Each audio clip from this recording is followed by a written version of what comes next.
Hello, everyone. I see some folks are joining us. We are going to wait just another minute or two until everyone has arrived and go ahead and get started very soon.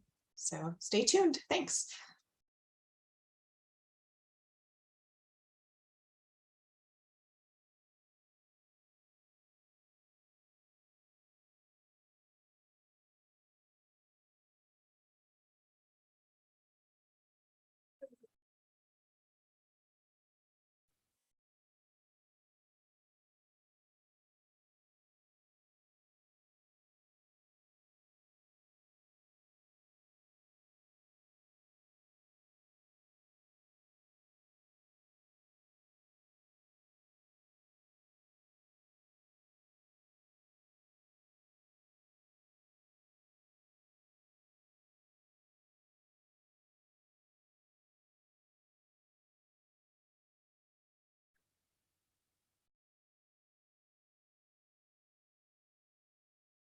Hello, everyone. I am watching the participant numbers kind of slow down in the climb, and my clock says 2:01 Eastern, so I'm going to go ahead and get started.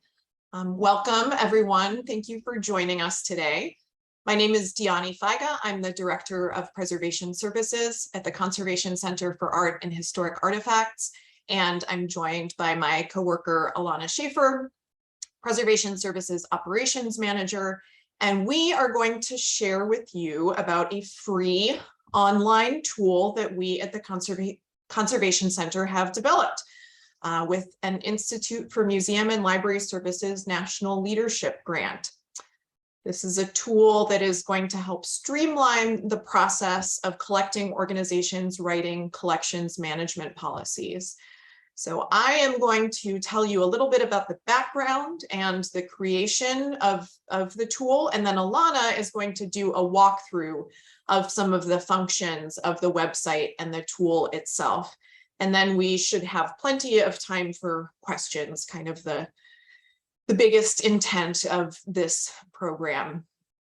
This is set up as a webinar, not a meeting, which means that participants are not de facto given permission to unmute and speak. So when we get to the Q&A time, please go ahead and put your questions in the chat box. You know, if there's any confusion or we need further clarification, we can speak back to you. So, first, I'm going to just give you a little bit of information about our organization. In case anyone is not familiar with us, just a quick note about the Conservation Center for Art and Historic Artifacts, or CCAHA. We are a regional nonprofit conservation lab and preservation services facility. Our conservators specialize in paper-based items, treatment of paper-based items, including books, photographs, and works on paper. Our preservation services staff, of which Alana and I are a part, we work in the field providing education programs and helping institutions plan for the future of their collections. The center also offers digitization services, fundraising assistance, housing and framing, and more. And we're based in Philadelphia, but we work with organizations and clients all around the country. And here's just a little bit in numbers, some of the work that we typically do in a given year. We are here today to talk about this online toolkit. Here's a sneak preview of the toolkit homepage, which you will get to know a lot more about in just a bit when Alana does a walkthrough. But first, like I said, at the top of the hour, if anyone is had not quite joined us yet, I am going to give a little bit of information about the background, what led us up to building and creating this tool. First off, I mean, even before what got my organization, our organization interested in this, why bother with collections policies at all? I suspect I'm preaching to the choir if you're joining us here today, but just so we're on the same page, the highly complex process of acquiring, financing, caring for, exhibiting, teaching about, and sometimes deaccessioning collections requires good policies. I think it's fair to say that you're all here because your institution holds collections. You hold these collections in trust for the public, and that requires you to maintain the highest legal, ethical, and professional standards. This is disseminated by establishing policies that guide the institution's operation and delegating specific responsibilities to staff, volunteers, and perhaps even consultants or board members through these policies. Collections management policies, which are what this tool is focused on, are created to define a systematic approach to all aspects of collections care within an institution. They're really a consolidated set of smaller policies that address various components of collections care and management. These policies clarify who is responsible for managing the collections. They govern what a collecting institution does to care for and grow its collections and how it makes them available to the public. Many professional associations, from the American Alliance of Museums, the Society of American Archivists, the American Library Association, et cetera, recommend that every collecting institution invest in the creation of these documents. So again, essentially a consolidated series of other policies that provide guidelines and a roadmap for all of the collections care and management work that will happen with collections. This type of policy can help answer difficult questions, such as, we have collections, but we aren't sure that we own them, or we keep getting objects that we don't really want. How can we control this? A good collections management policy is a detailed statement of why an institution is in operation and how it goes about its business. And it will cover a broad range of topics, including, for example, many of the areas up here on the screen. So understanding the importance of collections management policy is a little more about our journey to working so directly with these policies. Through previous IMLS funding, the Conservation Center did a series of statewide surveys in a program called Connecting to Collections that ran in the late 2000s and early 2010s. We conducted surveys throughout as many collecting institutions as we could track down across Pennsylvania, New Jersey, and West Virginia. And some of our findings about collections management policies are up here on the screen. They're presented differently because we asked the question in slightly different ways in the different states. Now, the numbers, particularly for New Jersey and West Virginia, don't look so bad until you realize that this is how many organizations had no policy at all, let alone policies that were complete, up to date, etc. So just to kind of jump back to some of the reasons, both big picture and day-to-day practical, it really is important to have these policies in place. They can be effective in raising appreciation for collections care at higher levels of the institution, including boards of directors, administration, by reminding everyone of the important daily tasks of collection stewardship and preservation. They're sometimes required as attachments and federal grant applications and are essential for AAM, American Alliance of Museums, museum accreditation, a process that many museums and historic sites are eligible to pursue, but postpone doing because of the intimidating rigor of the process of gathering everything that is needed. Collections management policies can also be key documents in loan negotiations between organizations. A site without a strong collections management policy might be at risk for being unable to accommodate loan requests, rendering their collections less accessible. So when we worked with organizations on other preservation projects, from preservation needs assessments to emergency planning initiatives, we kept discovering time and time again that even if in the beginning it seemed like they did have a collections management policy, perhaps putting them in the category to tick yes on those connecting to collection surveys, with a little bit of further digging, we discovered that many of them were out of date, not well shared and understood throughout the organization, and any other number of reasons that they were not really effective tools for actually determining collections care and management decisions. So let me just take you on one very small sidestep journey for a second and tell you about a program that we have run in the Philadelphia region since 2002 with funding from the William Penn Foundation. The basic goal of the Philadelphia Stewardship Program is to work with institutions over time to not only inform them about collections care needs and recommendations, but actually try to help with follow-through and implementation. So the program is set up in a series of tracks for organizations to work through in an iterative process. Preservation needs assessments are track 1, preservation plans, track 2, risk assessments, track 3.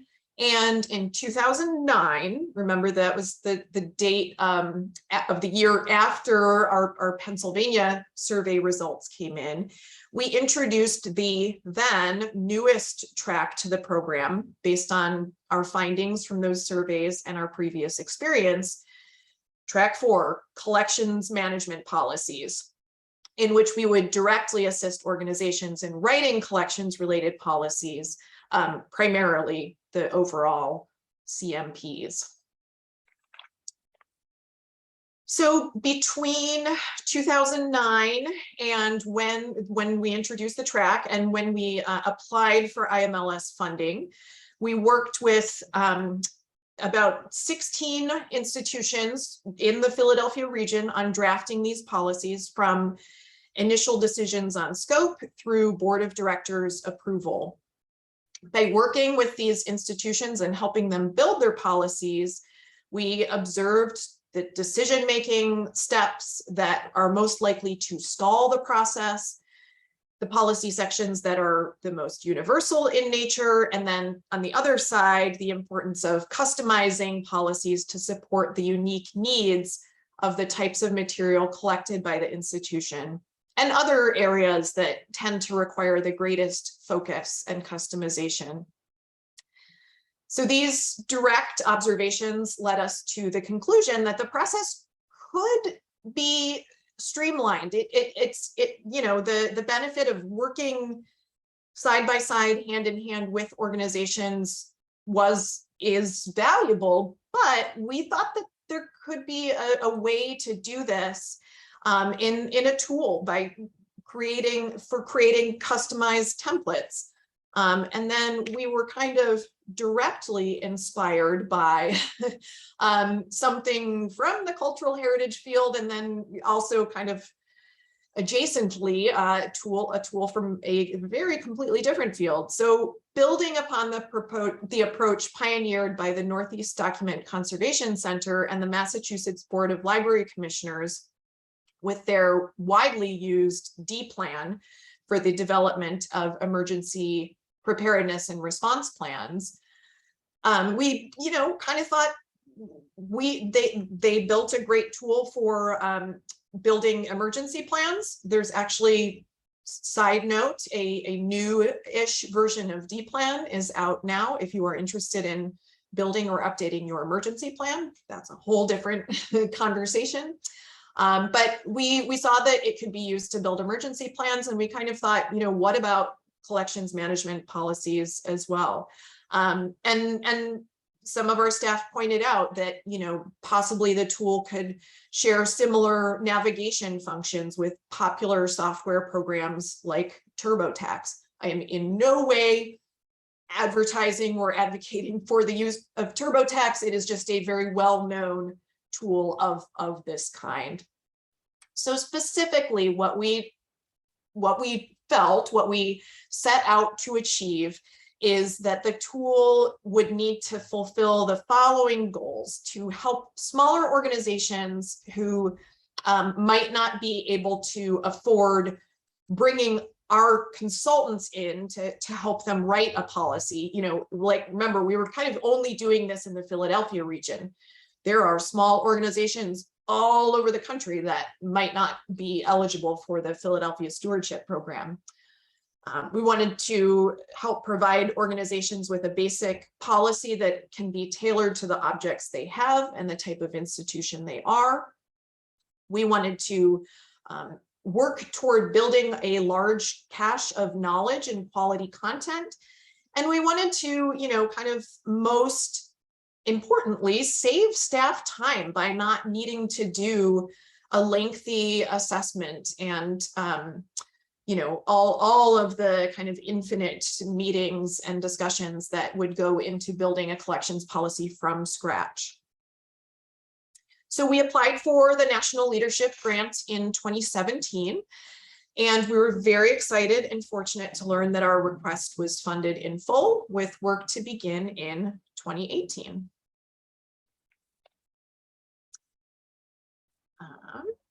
So much of the first year of that grant, my slides are slightly out of order. Bear with me for a sec. Much of the first year of that grant was spent meeting and collaborating with the web development team that we partnered with, the Philadelphia-based women-owned and operated firm, Yikes. We had a ton of branding discussions. They built us some excellent skeletons, and work on getting the site itself ready chugged along kind of behind the scenes before we had actually developed much of the content itself. While Yikes had not built sites that were exactly similar, we really liked that they had built a number of other kind of diagnostic tool-based sites in other disciplines focused on inputting information and providing results. So one of the, completely different field projects that they built a site for was the University of Pennsylvania's OncoLink.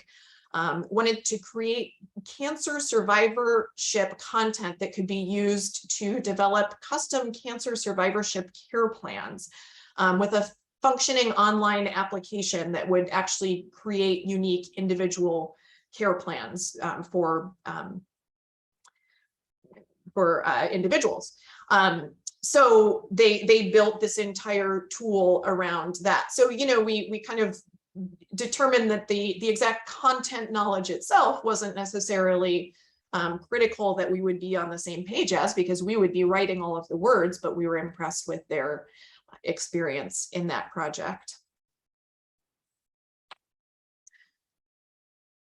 The next thing that we did is in early 2019, we assembled and convened an in-person meeting of an advisory committee comprising individuals in the field who had done a great deal of work on collections management policy, writing, research, and development.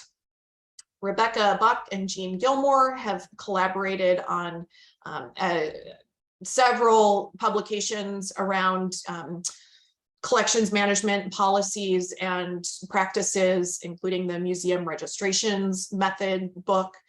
John Simmons wrote the popular Things Great and Small Guide to Creating Collections Management Policies. And then John Herbert is recently retired from Lyrasis. He was our kind of digital collections content expert on the team. So this team worked with us throughout, from February 2019 until the product was recently launched this fall, to help us develop and refine all of the content that would go into it. So in this initial meeting, as it says up here on the screen, we spent some time defining the user, going over the sections to include, and then some preliminary looking forward. And then spent the rest of 2019 kind of working on developing some content. And then we arrived at 2020, and we all know what 2020 brought. And for the toolkit, this meant the beginning of some major cascading delays due to staffing, competing priorities, and the like. But eventually we did get back on track, reassembling the advisory committee through a series of what we have now become so accustomed to, virtual meetings and lengthy email threads. A great deal of work went into developing and refining the content, but really there's not much more to talk about here that makes it exciting. Basically, we took a few of the collections management policies we had written with different types of institutions and really broke them apart into a series of questions and answers. Because we wanted to make this tool as widely used as possible, we had to think of a range of different types of circumstances and situations that might be applicable responses to the questions. This took a great deal of internal testing by, I don't even know how many CCAHA staff members, as well as the advisory committee.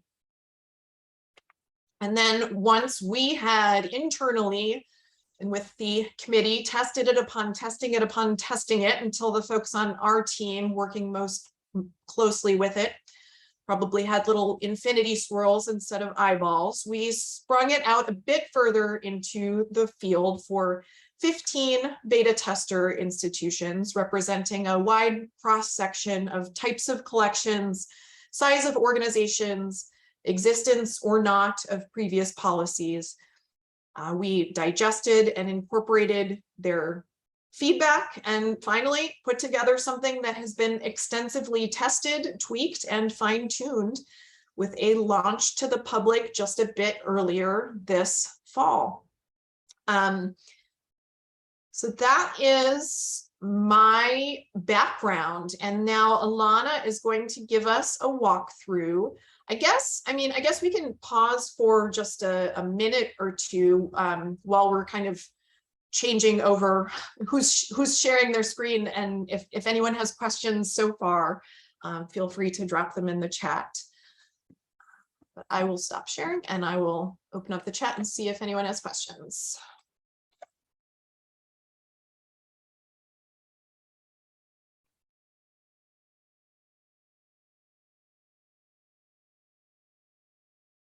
Can you see my screen all right?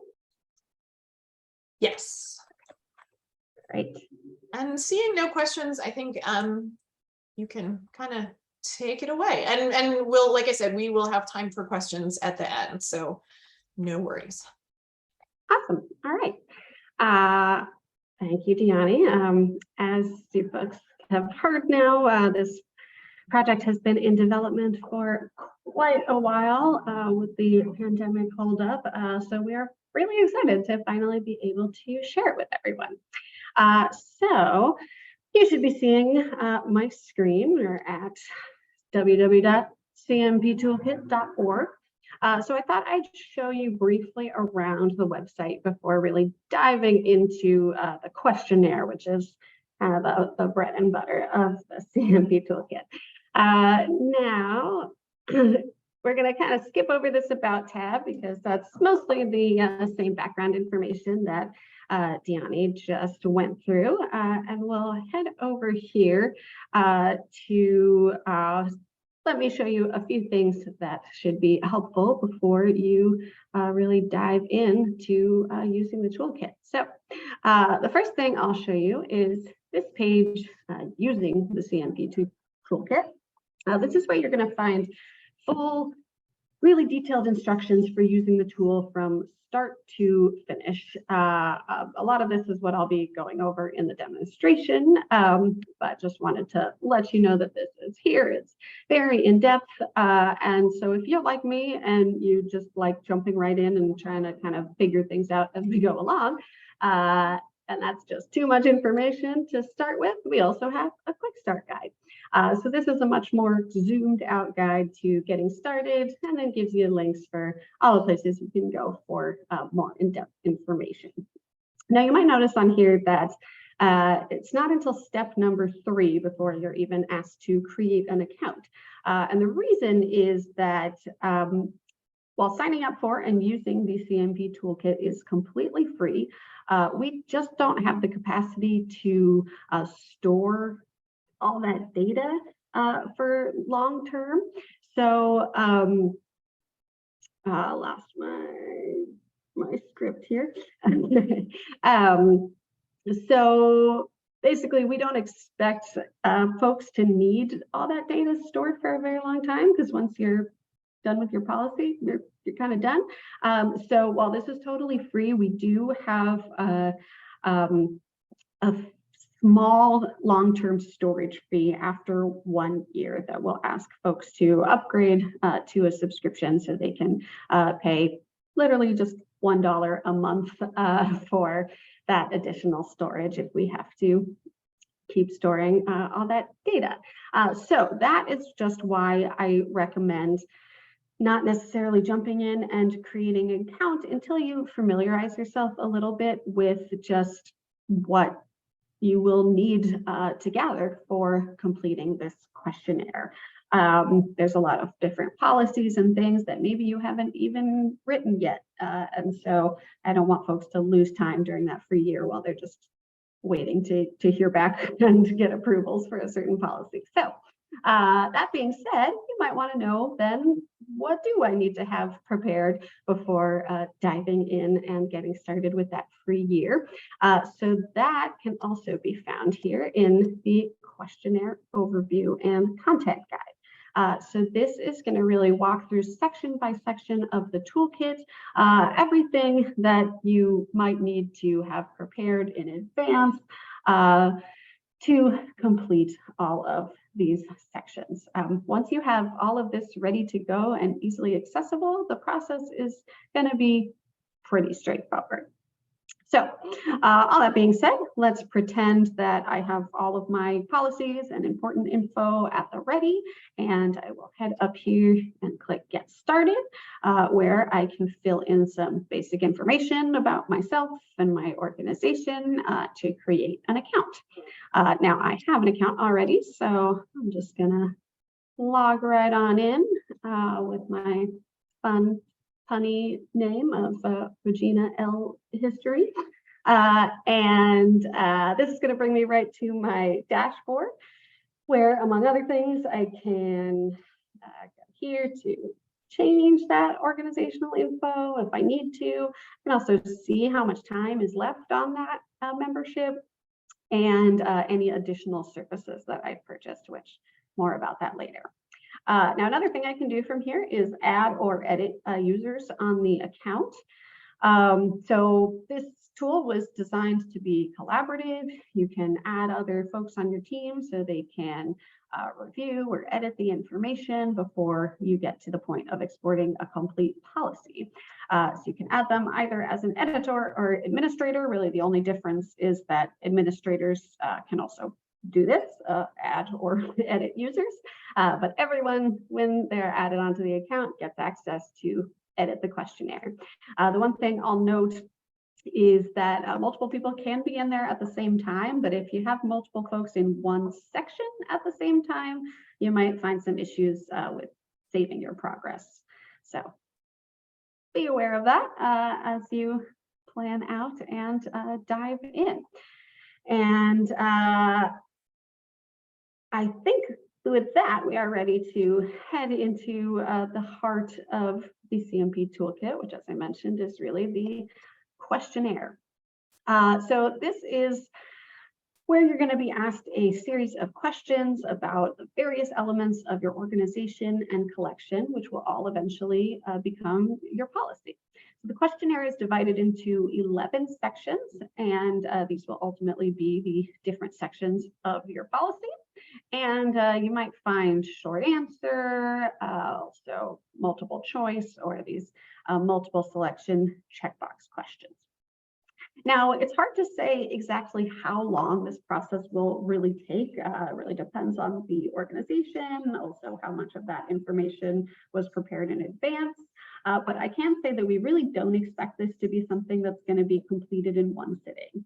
After you, or at any point while filling out your questionnaire, you can scroll down to the bottom and save your progress by just hitting Save Section there. Once that's saved, you will be able to totally exit out of the page, log out or whatever, and whenever you come back, you can jump right in and get right back where you left off. Now, I've mostly filled out the questionnaire already, which you can see from the progress bar up here, but I still have a few unanswered questions that I left so that I could point out how this sort of functions. So you'll notice that most of the questions, as we scroll through this incoming loans section here, have pretty detailed instructions about how you should answer the question, if it's complete sentences or fill out the blank or what have you. And this is because these answers are being dropped into a pre-existing template. So the structure and the phrasing really actually matters for that final output. So in addition to the instructions, we've also provided sample text for each question. So we'll scroll down to some unanswered ones here, and you can see this sort of grayed out text in the box before I actually type in an answer. And once I start typing, you can see that it just goes straight away. But this sample text is not meant to tell you so much what to say as how to say it. So just meant to be another guide to what the phrasing and structure of your answers should be to make it work in the context of that final exported policy. So if you go to, or if I go to any of the other sections that I've completed, you'll see this button up at the top, which will let me preview what the answers will actually look like in that final export. So that will actually only appear once you have completely finished a section. So go back to incoming loans, which I haven't quite finished, and you'll see that option is not there yet.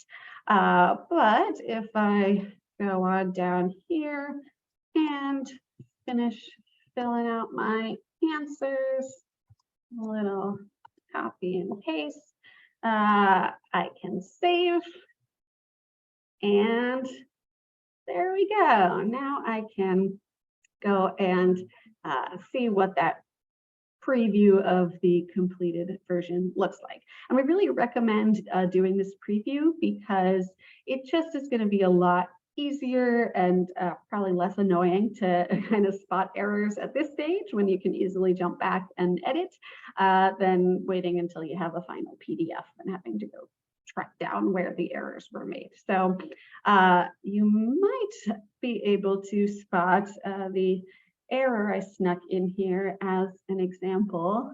Uh-oh, that's not right. That doesn't look good. So if something like that happens, no worries. You're just gonna head to edit the section. That'll bring you back where you can find what went wrong. Uh-oh, I missed the instructions. It said it right there. So I will update that, and we should be all beautiful, good to go.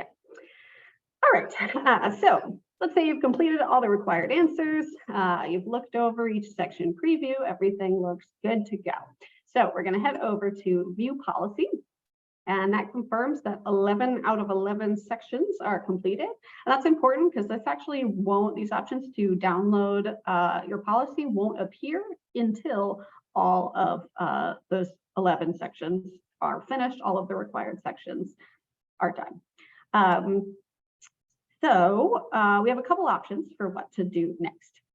let's say you've reviewed all of those previews and you know that it looks great, this is exactly the policy that you want, you can just go ahead and click to download policy document, and you are going to get a beautiful PDF of the full thing. But let's say that you have a collection that there's maybe something unique that wasn't covered in the 11 sections that we have in the tool. And you know you really need to add something that's key to your institution that needs to make it into that final document. So you have the option here to open up in Google Drive. And let me just show you real quick. I'm already signed into a Google account. You'll have to sign into one if you're not. And I can open first the PDF, hit open with Google Docs, and I've got an editable version that I can work on right here in Google Docs. There might be some unavoidable, as you can see, formatting wonkiness that happens in that transition from PDF to editable doc, but that should be pretty quick and easy to fix. And now you have this fully editable, add anything, remove anything you might need to make it perfectly custom to your institution. All right, so that was a lot, but first, a reminder that this recording will be shared with all of you, so you can always go back and review anything that you need. We also have the instructions over here on the using the toolkit page that I pointed out. These also have some fun GIFs and screenshots. So these are going to be another good way to get really clear instructions step by step. But if you do feel overwhelmed at all by this process, first, you are not alone. And second, I just want to share some additional resources and support that is available to you through the CMP Toolkit site. So first up, if you have any issues or questions about the content within the questionnaire, we've put together this page of additional resources for you. So this includes a pretty robust bibliography of sources, both about CMPs overall, but also broken down section by section. Now we also have a couple of resources we put together specifically for using the tool, which includes a glossary. This is just sort of a quick reference guide for terms that you're going to encounter in the process of going through the questionnaire. And also definitely want to call out that we have a complete sample policy, which is mostly built using that sample text that you see in the question responses. So while we hope that having the instructions and sample text, like I mentioned, to make things really easy as far as what your questions or how to phrase your answers, you also have this full sample policy. So if you really want to just go see exactly what the final output is going to look like and how your answer will be populated, you have the option to just go right to the source as well. Now, last but not least, we also have a couple options for assistance that goes beyond what you can really find on this site alone. So if you have more complicated questions specific to your collection or are struggling to get through a specific question and how to answer it, CCAHA staff is also available to review your policy and provide direct feedback for an additional charge. So if you're interested in purchasing this extra support, you can click additional services from your dashboard here, toolbar. You just need to be logged in to have access to that toolbar. There are two options. So for $150, you can get 1 hour of consultation time with CCAHA staff to review one section of your policy, or for $500, you can get up to 5 hours with staff and do a full policy review. This page is also where you'll go if you need to extend your membership, if you still need access to the account and your data after that first free year. you can come here to purchase that $1 a month extra subscription. Now, these two upgrades, the consultation services, actually also include an extra year of membership, so they'll automatically be extended a year if you purchase either of those. All right, so that is it for the walkthrough. So I am going to stop sharing. I'll remind everyone just one more time that you'll receive the recording from the webinar in just the next few days. So you can always visit that or any of those instructional pages on the site if you need a reminder review of any piece of the tool. And we are also available as needed to answer questions through email, which we'll provide at the end of the presentation. So before we call it a day, we want to give you an opportunity to ask some questions, but we also imagine that your questions might overlap with some that have already come up a few times in this process, especially throughout beta testing. So we put together a brief FAQ to see if we can't address some of those questions right off the bat. So I will just talk through some of these here.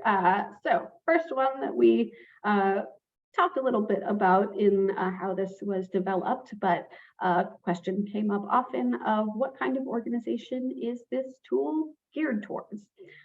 So as we have sort of mentioned, CMP Toolkit is geared towards these smaller and mid-sized institutions that either have never had a collections management policy or have one that's out of date and needs a little updating or revision.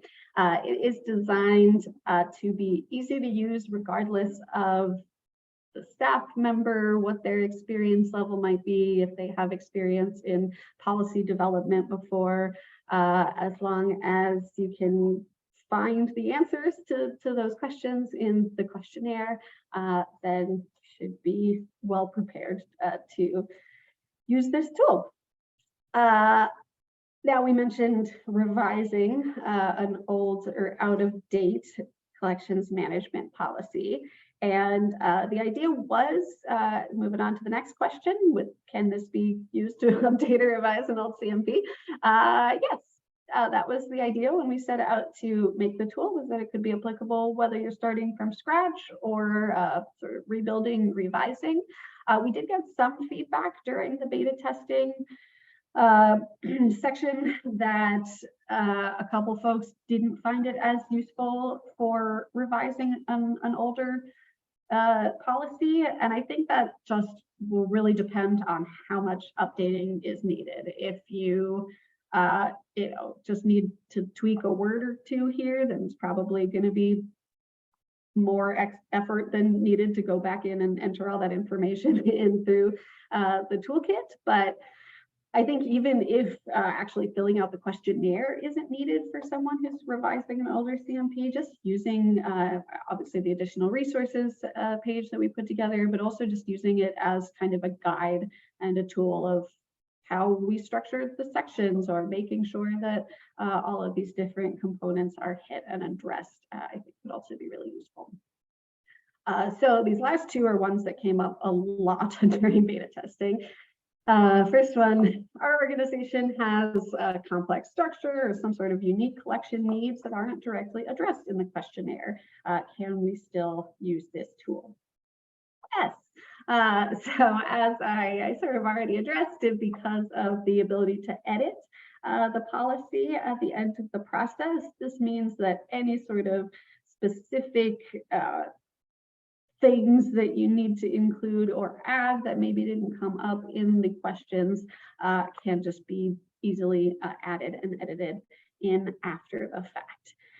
And then last but not least, our organization doesn't have a certain policy written yet. Can we skip that question for now?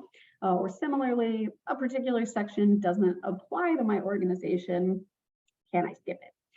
So this one came up a bit and made us really have to kind of think about the best approach or the best way to address it, because as you saw, you literally can't export or see your final policy until all of the required questions have answers, and most of the questions, almost all of the questions in every section are marked as required. So that could create an issue if you don't have a particular answer yet. But all of the questions that are marked as required were done so because we believe that they really are crucial components of building a CMP. So we don't want someone to say that, oh, I don't have a mission statement yet.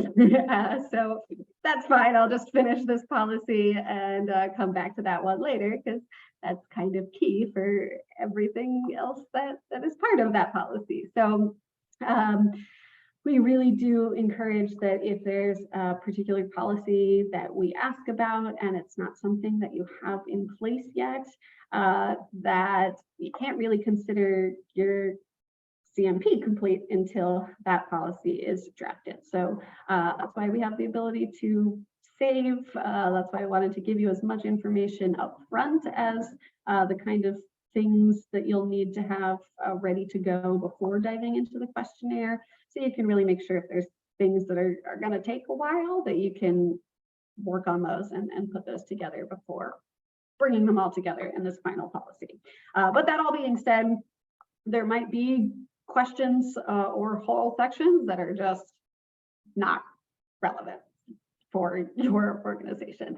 And if that is the case, then once again, we have that ability to edit, and you can address any of that in editing. You will just need to put some kind of placeholder into the required questions, even if it's just an exclamation point, just so it checks off that there's an answer in there, so you can export your final policy, open it in the download, and then you can remove any information that needs to be taken out. So, Deanne, is there anything you wanted to add onto those questions in particular? And figure out how to unmute.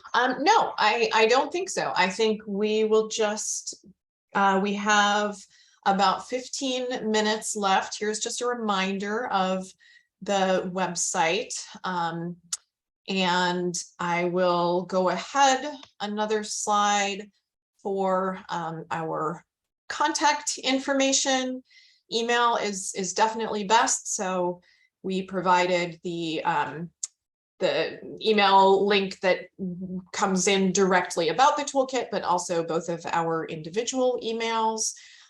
If you are watching this in the future and not able to ask a question live, please, please, please don't hesitate to reach out if you have a question that we didn't cover.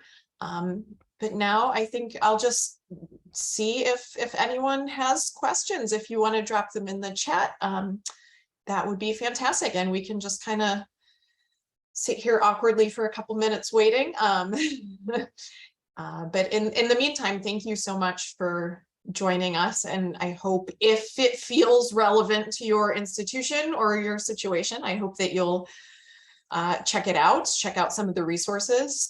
If it doesn't feel relevant to your institution, I hope that if you ever meet a colleague who mentions they desperately need a new collections policy, that you recommend this at least as something to look into. So yeah. I'd also love to hear how folks are using it. So if you end up creating an account and creating a policy this way, certainly stay in touch. Let us know what the process was like, and any other information, feedback, anything that you can share, because we really want to know how this tool is functioning out there in the community, and how we can improve it if needed.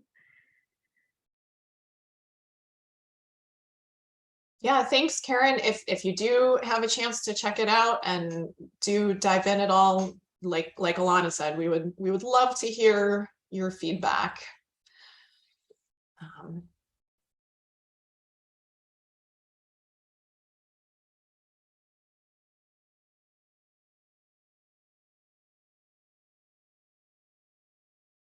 Well, I'm gonna maybe give us all maybe another minute or so, and then if no other questions roll in, give us the gift of 10 more minutes to our, for us, afternoons. And again, if you're watching this at a later date, please don't hesitate to reach out. Thank you again to IMLS for funding this entire adventure. Oh, good. Well, I'm glad to hear it, Sarah, that we anticipated the FAQs.